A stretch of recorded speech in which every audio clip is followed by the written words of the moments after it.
আরেকটা বিষয় স্যারকে আমি বললাম যে আপনারা স্যারকে বললাম যে স্যার যে প্রজ্ঞাপনগুলো জারি করেছেন 7 তারিখের মধ্যে বেতন এবং বকেয়া বেতন টেতন সকল পরিশোধ করতে হবে, যাতায়াত ভাতা, এগুলো কোনো ইউনো স্যারই মানতেছে না। এটা আমি স্যারকে বললাম। স্যার আমাকে বলতেছে কি বলিস তুই তুই করেই কিন্তু স্যার আমাকে বলিস, কয় লালমিয়া মারুম কিন্তু। কোন ইউনো মানবে না? এটা ইউনোর কি সাহস আছে এটা মানবে না? কোন ইউনো মানে না সেইটা তুই লিখিত আইনা আমার কাছে জমা দে, তারপর আমি দেখি যে কোন ইউনো এত বড় সাহস, কোন ইউনো স্যারের যে সে মানে না, এটা আমি দেখতেছি। আর একদিনের ভিতর টাকা দিয়ে দেবে। এই একদিনের ভিতরে 2 দিনের ভিতরে আপনারা টাকা পেয়ে যাবেন। তো যাই হোক, আপনারা তারপরও আমাদের প্রতি যাদের বিশ্বাস নাই তাদেরকে বলার মতো কোনো ভাষা নাই ভাই। যদি বিশ্বাস করেন তারা সাথে থাকেন, ধৈর্য ধরতে হবে, সময় দিতে হবে।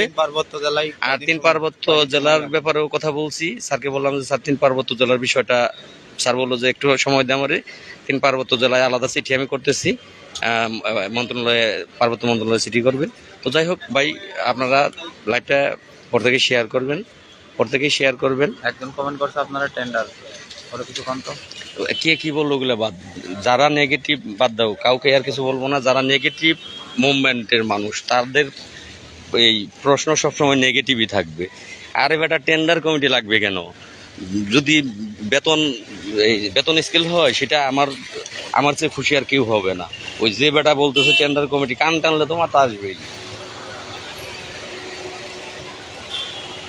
কান টানলে অটোমেটিকলি মাথা আসে।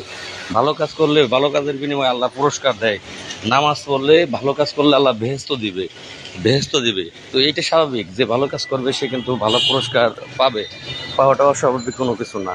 তো যাই হোক, সকলে ভালো থাকবেন। বিদায়, আল্লাহ হাফেজ।